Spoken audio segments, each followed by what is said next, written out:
So today's topic, as you see, scientific evidence for a supernatural book. Many a times when we read the Bible, there are times when we doubt. Like, this is a book; it's not a mythology. Like, it is not a story, fiction, anything. Many a times we doubt certain. For example, when we read the book of Revelation, or when we hear the story of Moses parting the sea, it many a times is very difficult to believe it. But this is the only book which is true, which has life. Like, there is so many evidences which is proved later on by the. Okay, this was written around 3,000 years ago, and this is a book which is the most shoplifted book. Okay, yeah, this is the most shoplifted book. Okay, so we'll begin. So there are facts. Okay, fact that I'll be sharing. The first fact is the Earth is round. See, now it is very easy for you to believe, but there was a century where there was before Aristotle, before he proved that the Earth is round. People believed that Earth was flat and it was sitting on some kind of an animal, which had it was held by elephants and on a tortoise. But many years ago, much more years ago, in Isaiah 40 verse 20, it says, "It is he who sits above the circle of the earth," which proves the earth isn't flat. So in this verse it says, it proves that earth isn't flat, but it was round. Job 26 verse 7, it says, "He stretches out the north over empty space. He hangs the earth on nothing." So that proves it is not sitting on some kind of an animal. And this book is written before, all these, whatever you are going to hear is around 3,000 years before which was written in the Bible. Now next one, this was the first point. Next fact is in Genesis 1 verse 14.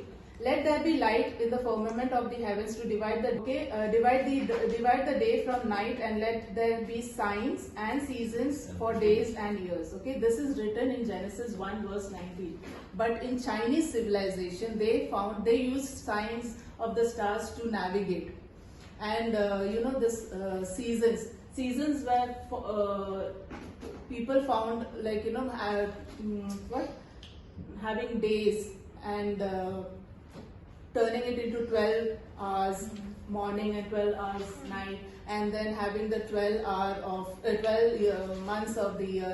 This all came later on, but God had already created this much before. Okay, this is the second fact. Now third one is, these are the celestial objects which God created for signs and seasons for the days and years. Okay, now this person, he is called the father of oceanography. So his name is Matthew Fontaine Maury. Okay, he is known as the father of oceanography. He was a US Navy officer. So he is very fascinated with sea. So he's a Christian. So once when he was sick, one of his daughters gave, he was on bed, so his daughter gave him the Bible to read. At that time, he read Psalm 8 verse 8. In that it said, "The birds of the air and the fish of the sea that pass through the paths of the seas." This word, the paths of the seas, it struck him so deep that he really wanted to find out if there are really paths in the sea. And that is how he is the one who discovered there are ocean currents. Okay, so how ocean currents work is, okay, for example, a country, okay, a ship from here, if it wants to come on this side, okay, instead of going this way, if it follows this path, it will reach faster. Maritime industry took this chart, and this is what they follow for now, for the seas, for the cargo ships and all to navigate. Because if at all they don't follow this, it will take when it comes to the center, they will just stay afloat. They will not move forward until and unless this current helps them to move.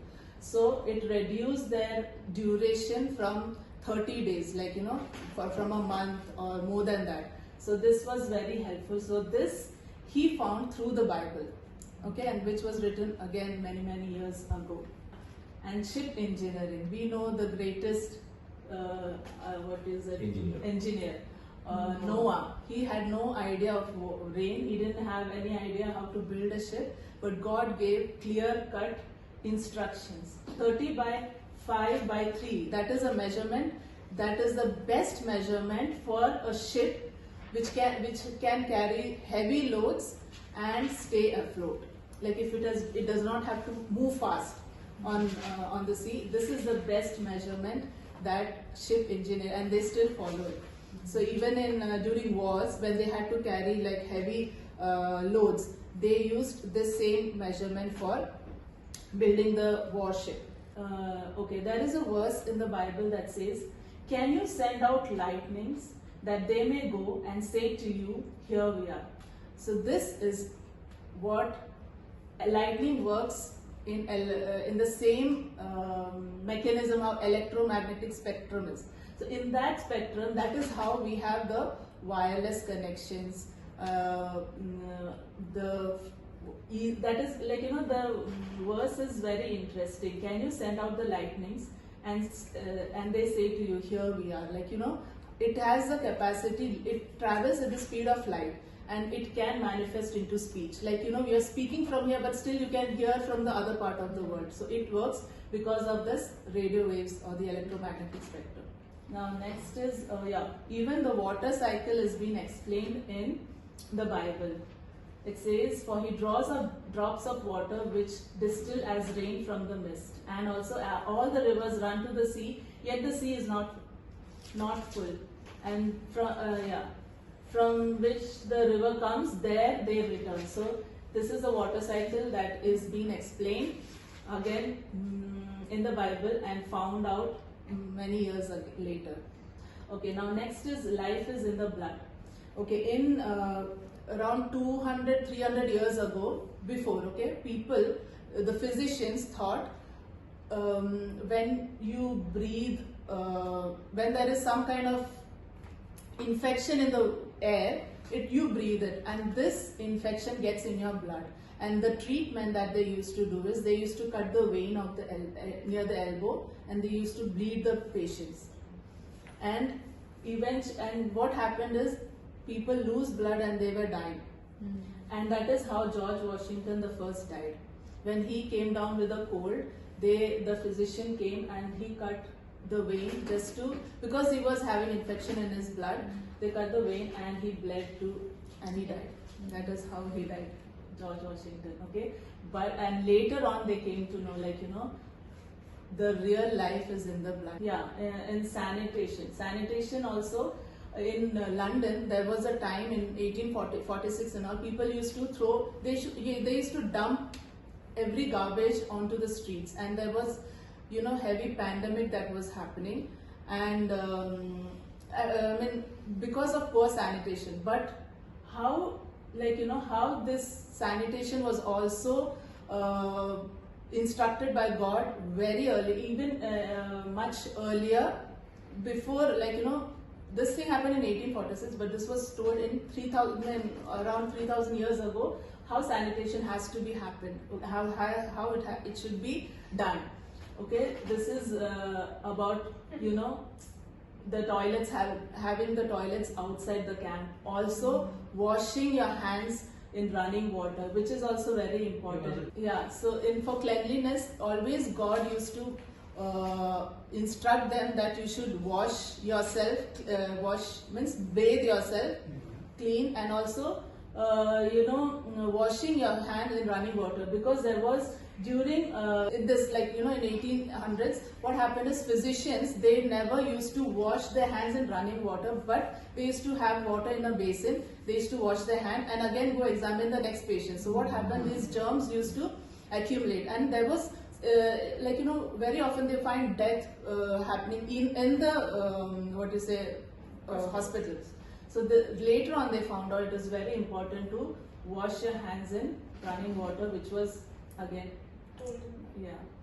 Then there is quarantine, which was again recorded in the book of Leviticus. Leviticus 13, 14, 15 is mostly about how to keep yourself clean. Okay, sanitation is mostly about that. And in this, they used to keep the lepers away outside the camp. They used to isolate, because if at all they were within among the clean ones, there was chances for them to also catch the same leprosy. So, and they were also like the moment they find out on their skin, like some sign that they are lepers, they used to cover their mouth and they used to say, "I'm unclean, I'm unclean." And that is how, like we cover our mouth, because the spittle has, it has that airborne, the airborne diseases are carried by the spittle. So that's why they were asked to cover the mouth. Now, food regulation. This also you will find, like in restaurants when we go, you'll find beef steaks to be medium rare or rare, but you will never find porks to be rare, because it has certain, I'll tell you. Yeah, there's some kind of a bacteria that comes, like that easily catches, that can be easily caught by humans. Okay, and also it states that you should not eat amphibians or lizards, frogs. They also have the same, which don't have fins and scale. They also have the same bacteria called salmonella, okay, which causes typhoid. And also in Leviticus 11:33 it says, food, if it is contaminated by any of this lizards or something that falls into the food, you should never have it, because the food is contaminated. It should be thrown. Yeah, and last is, how important it is to be happy, because it is the source of life. It gives more life, because it says envy is rottenness to the bones, which can cause many diseases. But sound heart is life to the body. A good merry heart does good like a medicine. Yeah. So that is the verse. So we see, like everything written in the Bible was not written just for the sake of writing, but everything has a great meaning. Even the names, I would end with this, okay? Even the names in the Bible had great meaning. They never kept a name.